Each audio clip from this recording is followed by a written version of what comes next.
Following is a production of DallasCowboys.com and the Dallas Cowboys Football Club. How about them Cowboys? Yeah! Go Cowboys! This is the Players Lounge, broadcasting live from Dallas Cowboys World Headquarters at the Star. Now, your hosts, Barry Church, Hek'ma Harrison, and Newy Scruggs. It's Hump Day right here on the Players Lounge, brought to you by Aristocrat Gaming. Got a house full of Negroes, 4 of us in here today. Already. Let's go to the Faraday. Already. Let's go. Already. Let's go. Free day. We back in the building.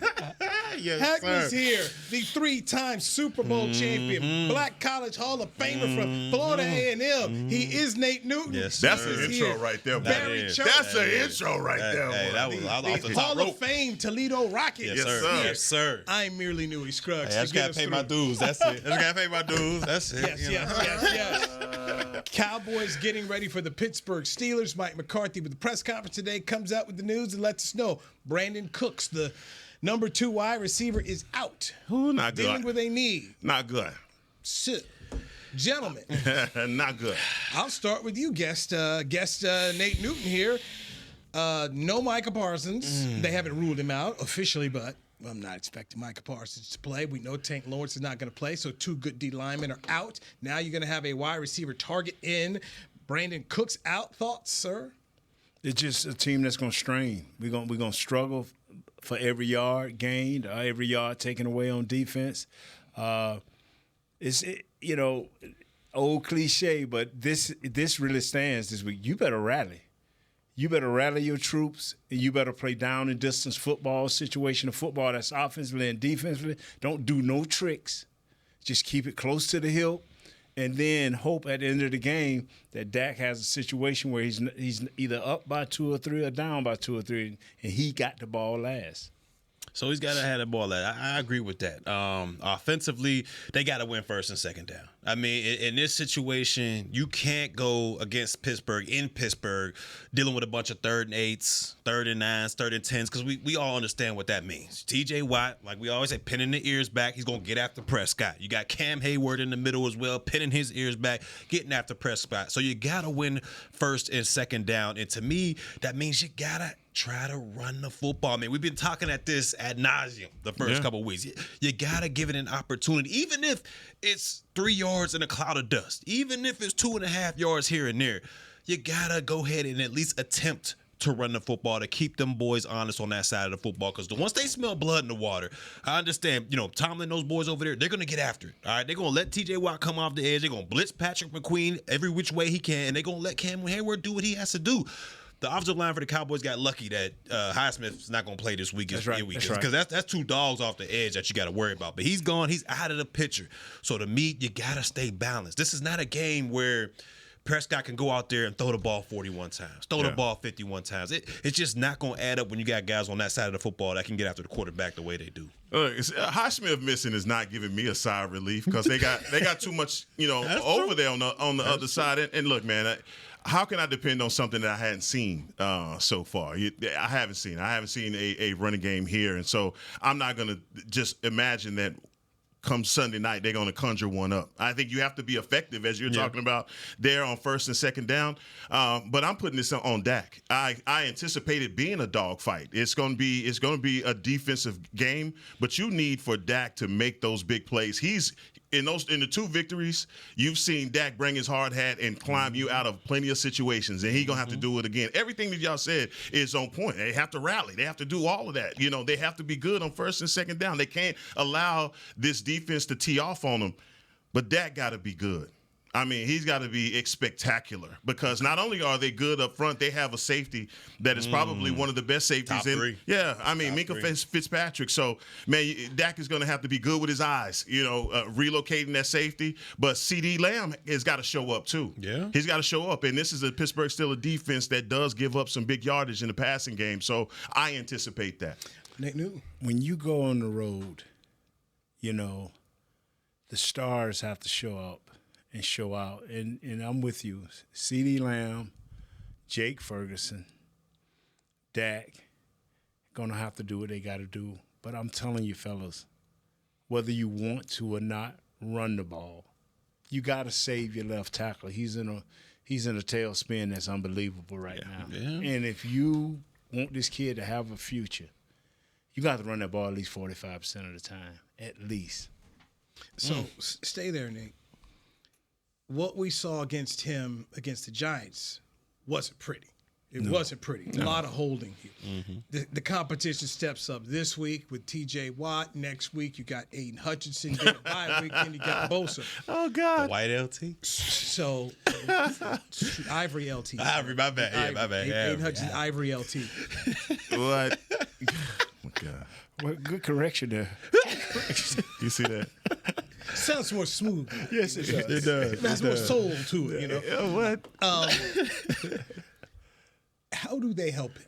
Is it putting Schoonmaker there? Is it having Lipke in the backfield to help him? How do they help Guyton? Because we saw what was happening against the Giants, and the competition's getting better. I don't care. Quicker passes. And I saw it a lot. If people say you can't do it the whole game, yes, you can. Because the Seattle Seahawks quarterback, the whole game, if you watched him, he was not holding that ball. Believe what you see, Dak, and you got to get it there.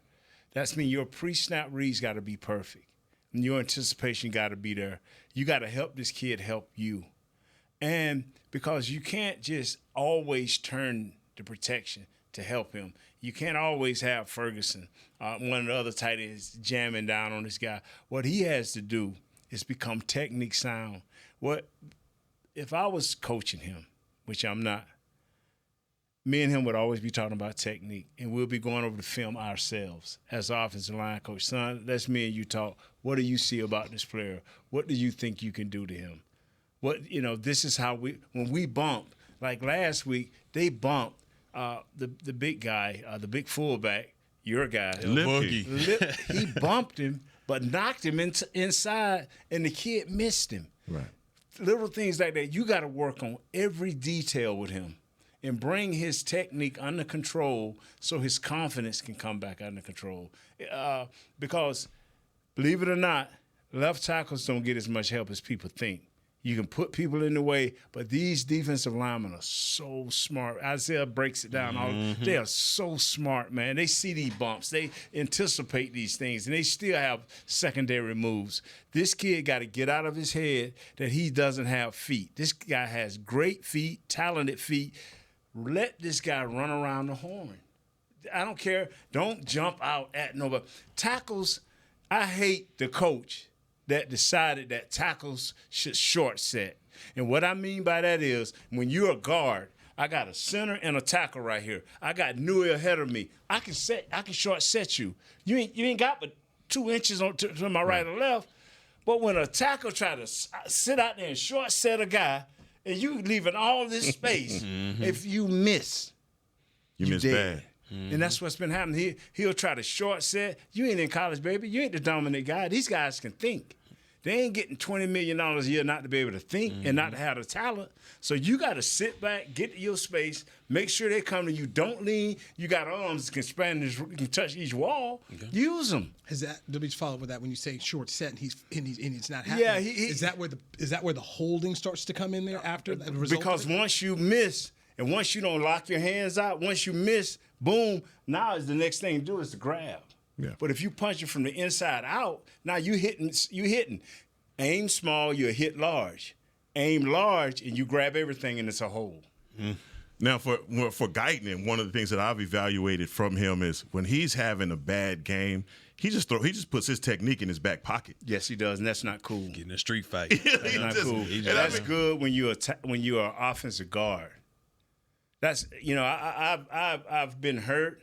I played against a spectacular player, and the coach would be like, hey, coach, I'm listening to you, and I'm looking in your eyes, Newy, but as soon as I cross that line to go back out on that field, I'm looking at that dude like, homeboy, your jersey about tore off you. I'm finna get your pads next. Yeah, man. Yeah. So you would say that out of this offensive line, the biggest matchup would be that left tackle and not Cameron Hayward over BB? whoever they put over there, I don't think they'll move 99 that much. He loves sitting. No, he's going to sit on that side. He's going to sit on that side. Over there. So it's going to be Cameron. It's going to be Larry. I can't even OGUN with a gun in his name. It's going to be that guy. Yeah. And so you're going to face a bunch of guys, but for him, it don't change. Left tackles, for all the athletic ability they're supposed to have, it don't change. Your goal is always to run them around the outside. Yeah. Even on 3-step drops. Yeah. You go for the inside leg. You don't even go for the outside leg. You don't try to take both. You still go for the inside because your goal is to make him go outside. And the hoop. So I got to ask this question. So when you looked at both of these, specifically the Pittsburgh Steelers and the games that they've played, and we always do a comp between teams we lost to and teams that they've beaten. I look at the Pittsburgh Steelers and I say, hey, who have they beaten? Right? Their first game against Atlanta was a snooze fest. A bunch of field goals, they won that one. They go up against a Broncos team, it's a rookie, right? And the other games, obviously, I'm saying these quarterbacks are not good and not giving them any, not threatening them any, although they lost to the Colts. You lost to the Saints in Baltimore. That Saints tape is a teach tape for how to play offensive line and how to get your defensive line hurt. That Baltimore game was one where you faced a Ravens team that probably has a repeat MVP on it in Lamar Jackson. For me, I'm saying in those losses, the Cowboys go out there on the field, and I don't care what you practice for during the week, your scout team can't mimic what the Baltimore Ravens are doing. Do you feel as though that the Cowboys have faced opposition above what the Pittsburgh Steelers are playing, which should give them a leg up in this game versus a team that doesn't have as stout a running game? It would be 100% yes if it was last year's offensive line and it was the fourth or fifth game. Veteran guys know how to play, know where their help coming from. Right now it's a no. No, you got to give Pittsburgh theirs. Their defensive line is too active. They move too much. If we're not in sync in knowing who to block and how to block, they ain't finna bring a whole lot of blitzes. Unless you want to call the inside linebackers coming, right. Patrick Queen and all them guys, you want to call that? I just call that an extra man coming. Okay. It's our offensive line. On the show we did earlier, they said Jesse started giving out numbers, and then the guy looked at me and said, "What do you think, Nate?" I said, "Our offensive line is bad." People make the numbers. We make the numbers, the percentages. Not the other way around. Well, if the Cowboys are 90% on third down, well, we win the game. Yeah. But our offensive line ain't 90%. Our offensive line is probably about 70%. Yeah. So we make the numbers. Barry, you touched on it when you were asking him earlier a little bit about Cooper Beebe. And PFF had given him a high grade. I don't know, did you guys see the Dexter Lawrence tweet? What did he say, no, man? What did he say? What did he like say? What did he say? No, it's... What did he say? Go ahead on, man. You can't hurt basically, nobody. he's like, he know what happened out there. Ooh. Like, you know the guy don't lie. Like, so like a picture getting spanked. But let me say this in the young boys' perspective. I saw what Dexter Lawrence did to the previous centers, and his name was called a lot. Cleveland, yeah. Yeah, I saw. I'm like, woo! I was scared for BB. I'm like, man, did this boy mom know he's out there? I was scared for him. Yeah. But at the end of the day, did we hear Dexter a whole lot? Not a whole lot. Because this kid worried him enough. Yeah, he escaped a couple times, but he worried and bothered him like a dog worrying a bone enough to keep him off. And see, I'm not a big, what is it? PF chains. Well, I'm not a big guy on that either. When I see that, but when I do see it matching, like Cameron Haywood. That's the one. Yeah, that matches. He's active. And if you don't get with it, he going to get with you. I seen him and Nelson go. Yeah, that was a battle. For the Colts, that was nice. So on the offensive line, can you help that center with a guard, whatever, which side, Zach Martin or Tyler Smith? They've been helping him. Can you help him as well as help on the outside? So somebody got a one-on-one out there. And it's been our left tackle. Okay. It's been our left tackle. Pablo the Weasel. There it is. And throughout all that, Nate Newton, sir. you're telling us, figure out a way to run the ball. You got to. You know, Jesse Holly always said, don't run into a brick wall. Man, tear it down. Dynamite it. Get in the cracks of it. Run water up in there. It'll bust a pipe. Just squeeze it in there. Get you a crowbar. Shake it. Do whatever you got to do. But you got to run into that brick wall. You got to. Who's the running back then? Right now, it is Rico Dowdle. There it is. There it is. Ain't nowhere in the world I ever turn on Zeke. Y'all know me from last year. I was so mad and hot that boy was up in New England. Yeah. Wasting all our reps. But right now, you better put Rico Dowdle in there and tell him to bow his neck. Yeah.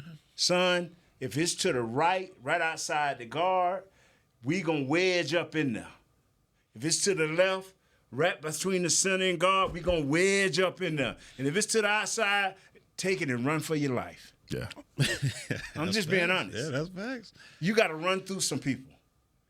And Pittsburgh ain't a bad tackling team. Mm-hmm.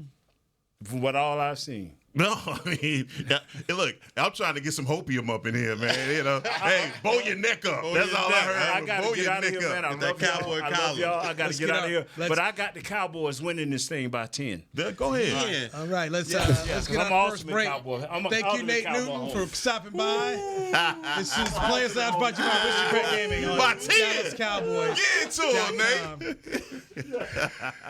Hey there, Cowboys Nation. Kyle Yeomans here, sharing that same team that brought you Buffalo, bringing NFL casino games that show America's team on and off the reels. Aristocrat is changing the game with a new experience. Football fans, this means you can pick your team and play your team. Check out the Cowboys-themed casino games developed by Aristocrat, a proud sponsor of the Dallas Cowboys. Gambling problem? Please contact the U.S. National Problem Gambling Helpline at 1-800-GAMBLER. That's 1-800-GAMBLER for 21 and over. Hey Cowboy fans, I'm Dak Prescott, quarterback of the Dallas Cowboys. But lately, I've been learning a new game, crypto. Sound confusing? Don't worry, even us pros were rookies in crypto once. That's why I trust blockchain.com. They make crypto easy. No confusing jargon, just the tools to help you win. Prescott keeps it, slides with a first down. Invest like your icons, where everyone is a rookie in crypto with blockchain.com. Perfect throw, my goodness. Wow, did he ever thread the needle. Visit blockchain.com/cowboys to get started. It's the official men's skincare brand of the Dallas Cowboys, Jack Black. And right now, Cowboys fans can get 15% off their $75 order. Plus, because every deal needs a playmaker, your order will include a free 5-piece skincare set and free shipping. The Jack Black Playmaker is 4 of Jack's favorites and a full-sized intense therapy lip balm. Make a play for the Playmaker at getjackblack.com/Cowboys with the code CowboysVIP. That's getjackblack.com/Cowboys with the code CowboysVIP. Are you the 2024 Dallas Cowboys Fan of the Year? The Dallas Cowboys and Captain Morgan are celebrating extraordinary, inspiring, and original fans. Nominate yourself or the biggest Cowboys fan you know for a chance to be named the 2024 Fan of the Year and win prizes, including a trip to Super Bowl 59. Visit DallasCowboys.com/Fan of the Year. Go Cowboys! Back to the Players Lounge.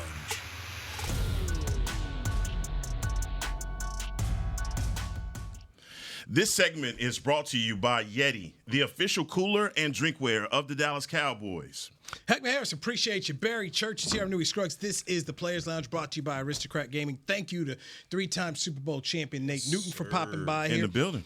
Cowboys at the Steelers, Sunday Night Football on NBC. Dallas has a 7-8 record in Pittsburgh. They last played in 2016 in Pittsburgh. Y'all remember that. Elliott with a 32-yard touchdown run. And the Dallas Cowboys won that 35-30. That was November 13th, 2016. The last meeting was held in Dallas at Jerry World. Pittsburgh won it 24-19. That was November 8th, 2020. And when you talk about the season series, the Cowboys lead it 16-14. You talk about the Super Bowls, the Steelers lead it 2-1. Okay. 2 they won in the 70s. Cowboys won 1 in the 90s. Based on what Nate Newton said here, your reaction, Hek'ma Harris? You know, I think it's one of those things where for everyone that's putting blame on Guyton, that perspective obviously shows you that he has a lot of growing to do quickly And it's in these next couple of games as we're looking for him to mature through this process. It's going to be very interesting to watch. Are they getting the most out of their first-round draft pick? He is going to be up against some monsters. We started off the season talking about him going up against Cleveland and their defense. Mm-hmm. Man, T.J. Watt, as you've talked about some of the best in the league that he's having to face. And this is like talk about out of the frying pan into the fire situation for a young man. And I think that what I've been just trying to say, Nate echoed that, is you can't help him all the time. Mm-mm. You can't help him all the time. And he's going to be on an island, and teams are going to try to victimize him as much as they possibly can. But my thought process has been with this running game, look, I'm not going to wish upon a star that it's going to happen. I know that you got to do it, but I mean, he further explained that you got to. You got to go into Heinz Field, and you got to try and find some semblance of a running game to be successful. Yeah, I love what he said about the running game, because sometimes that's just how it is. You got to run into the brick wall. You may only go out there 20 carries for 50 yards. That may be the case, but you're keeping that defense honest. My only thing is with that run game, give somebody the rock on multiple occasions. Don't just do this switching thing. I mean, I'm tired of talking about it, but this rotating thing has got to end. Give somebody the lead dog position up when it comes to that running attack. The other thing he talked about is, to help this offensive line is get the ball out of Dak's hands quick. Quick throws, hit CeeDee Lamb. My only thing with that is, who's going to win these one-on-ones? Who are we throwing the ball quick to? When you look at it, and if I can see it, I know Tomlin and them boys can see it in the secondary. They're going to be sitting on everything. Right. There's no threat of deepness when you talk about this offense. There's no threat of going over the top of your head. I mean, only guy that was known to blow the top off was Cooks. And he will not be in attendance. You got CeeDee Lamb, and I'm sure they're going to put all their resources into stopping CeeDee Lamb. But when you talk about getting the ball out of your hands quick, who's going to win? Yeah. Is it going to be Ferg? Is it going to be Tolbert? Turpin? Who's going to go out there and consistently win to get the ball out of your hands quick? Because we know if he holds it back there for too long, eventually T.J. Watt, Cam Hayward, and the crew, they're going to get after him. So, when it comes to this passing game, I'm perplexed because I just don't know, or I don't see where the threat is passing the football wise. So, quick pass, get out to the flat. You know a guy. You gotta. I'm just saying. He set it up perfect. I can't say nothing negative. I can't say nothing negative about him. Give a man Lipke roll out there, catch one. That's a long drive. So let me go over the final rush numbers from the Giants game. Rico Dowdle, 11 attempts, 46 yards, average 4.2 a tote. Ezekiel Elliott, 5 rushing attempts, 19 yards, average 3.8 a tote. CeeDee Lamb had 3 carries for 8 yards, 2.7. Lipke, 2 carries, 8 yards. And then Dak, 2 carries minus 1, so they really didn't count there. But a total of 25 carries for 80 yards, averaging 3.5. You talk about how do you split up the reps here, Hek'ma. So Rico's got double what Elliott's got, and he's got a lot more than Lipke. How would you like to see them divided up, looking at the 23 carries versus 27 attempts passing for Dak? No, I'm with Barry on this. I really do feel as though you have to lean on one of these guys over another. Bell cow, whatever you want to call it. Give him an opportunity to get into some type of rhythm. And so at least you can discern as you go through the season how these guys are giving you productive being in that role. You're not going to get the best out of any of these guys continuing to switch up the time that they're getting. All right, first down, you come in with Zeke. Zeke gets you 2 yards, you yank him. You bring in another guy. He only gets you 3 yards, you yank him. Next thing you know, it's 3rd and 5. And it just, you're in a perpetual nightmare, I feel like, on offense. And I think that's the one thing that people are really tired of when it comes down to the offense that you had last season to the ones you have this season. It gets stagnant at times. So, look, I don't want to change our spots going into this game. You asked the question about who can take the top off of this. Take the top off of the Steelers defense. I think you have some guys that can do it. That's why I said Kevontae Turpin. Do you give him an opportunity to be at least in a decoy role? Yep. Just haul ass fast as you can. And make them turn and run with you, and then run somebody underneath it. But that's why I feel like Dak is just in that situation where just go. Hey, it's go route on one. Run, Negro, run. That's it. I mean, but that's what you have not gotten from Cooks in this offense. So let me go back to this, and we're talking about just the rushing total. So I laid out the Giants. This is what was done against Baltimore. So we're starting to see a trend here. Okay, Baltimore, they only had 16 rushes here because obviously the game got away from them versus the 51 attempts. But it was Dowdle, 8 carries for 32 yards. Dak had 2 for 7. Elliott had 3 carries for 6. Deuce Vaughn had 2 carries for 5 yards. And then Turpin had 1 carry. So we're seeing Dowdle's doubling up Ezekiel Elliott. So we see what the trend is there. So if he's getting double right now, you want to see more than that? Yeah, so 8 for 32.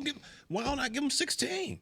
You know, why not, take some of these other reps from these other running backs and let him get a lather going, get a sweat going. But keep in mind now, the Baltimore game got away from him. Yeah, it got away. That's true. So you weren't able to run him, but still, in 16 carries, he had 8 of them. And so Dowdle with 8 versus 3 for Elliott, 1 and 2 for Vaughn. So we're seeing already he's doubling up Zeke. Yeah. So you want to see more? That's what I'm trying to ask the question. Is that not enough? Because like I said, I'm looking at 2 games here and I'm seeing a trend already where they moved to Rico and they're doubling up what he's getting versus. Yeah, I would love to see more from Rico and just let him be that established back. And then also what I want to see, Mike McCarthy did a great job last year when it came to play calling creativity. You got a guy in Turpin back there who can be that spark plug. Like he was line him up in the backfield, get him some of that flavor where we talk about maybe it's a 4th and 1. You fake the Lipke and you throw a flip to Turpin. Something to get some type of juice out of this run game. It can't just be, ISO here, ISO there, power here, power there. You got to stretch out the defense as well. And you may not have that in the backfield as far as explosiveness, but you can bring a guy like Turpin in who, once the ball's in his hands, he can become that explosive back. And it's not like you have to do it, 8 or 10 times a game. If you sprinkle it in here 2 or 3 times a game, it'll keep that defense honest. So I'm just trying to find out creative ways to get this run game going. Because right now, that in the backfield, it's just left a lot to be desired. Yeah, we didn't just get here to the point where we needed a playmaker. We've been saying this for a while. Yeah. It's CD, and you got a flashlight out looking for other guys to be able to CD and the maybes. And the maybes, right? And it's not even close. Special guest. This is Gladys Knight and the Pips. It's who's your backup dancer? Yeah, we need some guys here. And it's not, look, I've been calling for Ferg. I've been saying it. Look, Ferg, take the next step. Be that dominant piece.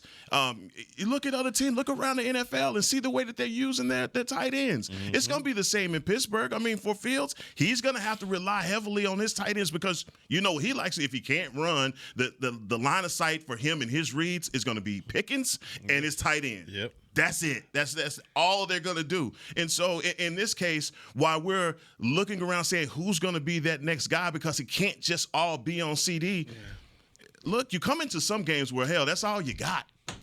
Let's quit trying to catfish ourselves. Look, that's all we got.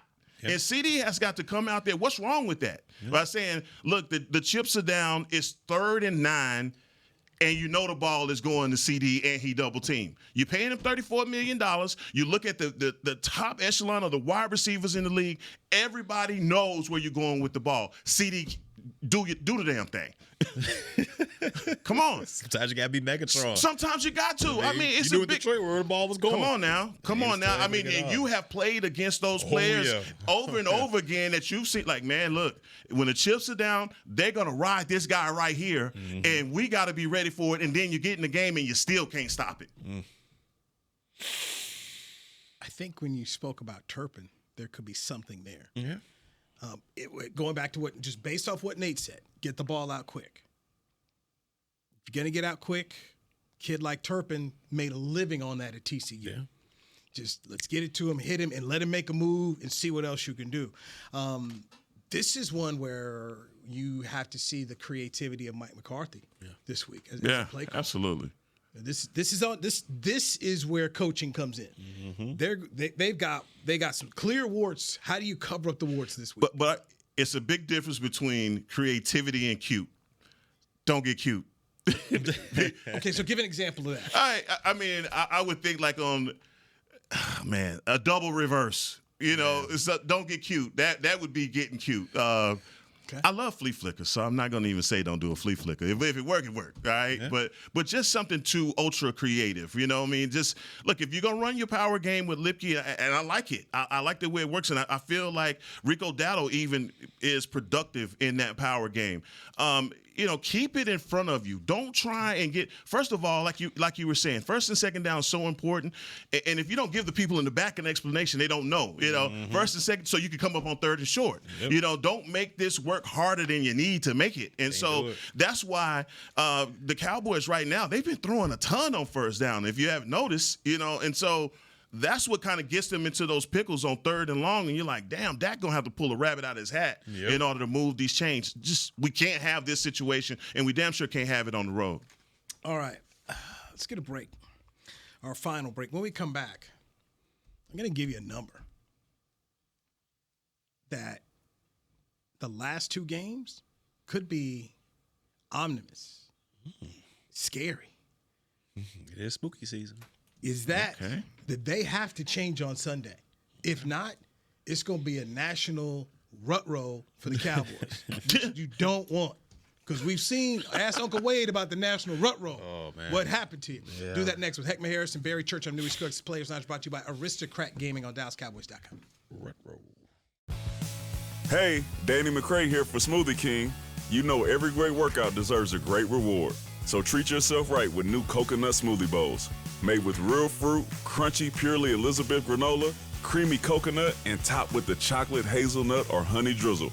With 2 new flavors, it's perfect for you and the workout buddy. So you both can stay on track even after you leave the track. Scoop up new coconut smoothie bowls only at Smoothie King, the official smoothie of the Dallas Cowboys. Hey y'all, Matt Pittman of Meat Church here.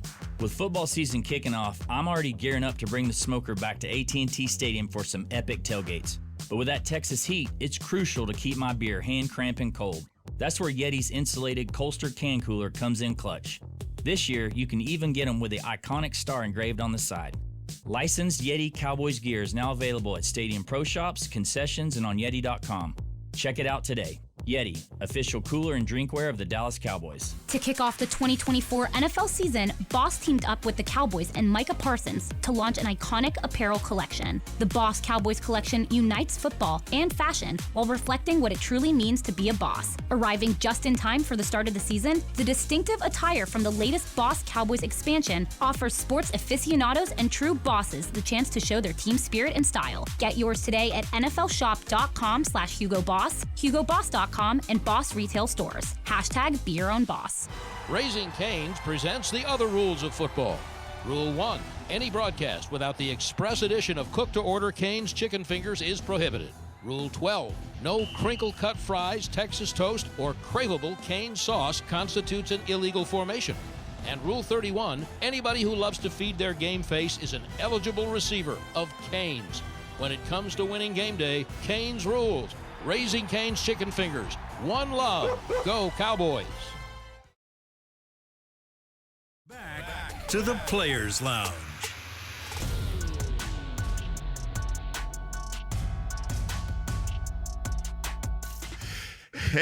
Head to AT&T Stadium to experience Rally Days presented by SeatGeek on Saturday, October 12th from 10 a.m. to 2 p.m. Get ready to cheer on your Dallas Cowboys with tours of AT&T Stadium, autographs from the Dallas Cowboys cheerleaders, ticket giveaways, games, and more. Visit attstadium.com/Rally Days to get your tickets today. Yeah. I want to be a part of that. I told you that he won't stop. I told you that Heck won't stop. say I want you and I like you. Going to Pittsburgh, we can do it the easy way. Do it the hard, man. No. I'm a warrior. No. Who turned off all the lights? Ooh, man. Mr. Guyton? It's a tough crowd. Here's Hek'ma Harrison in the house. Tough crowd. Larry Church is here in the house. I'm Newy Scruggs. Oh, man.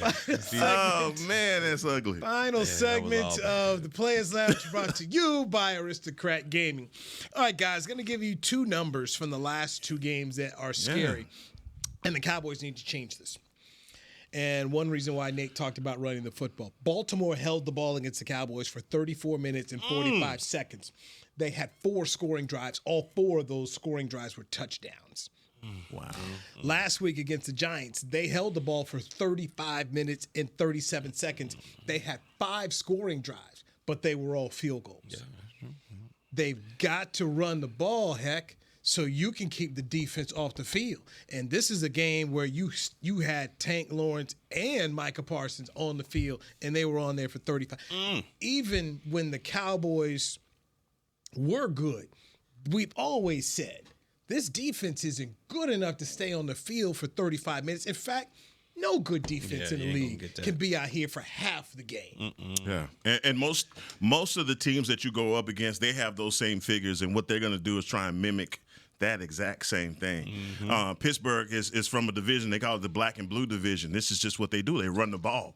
And they can generate and put these drives together. But what I saw from them in Atlanta is they'll do the same thing. They'll cap it off, but they'll get down there and they will kick a field goal. And so y'all didn't fall for the bait, but I was trying to ask the question about who they've gone up against, and do you say in comparison the Cowboys have had a tougher schedule?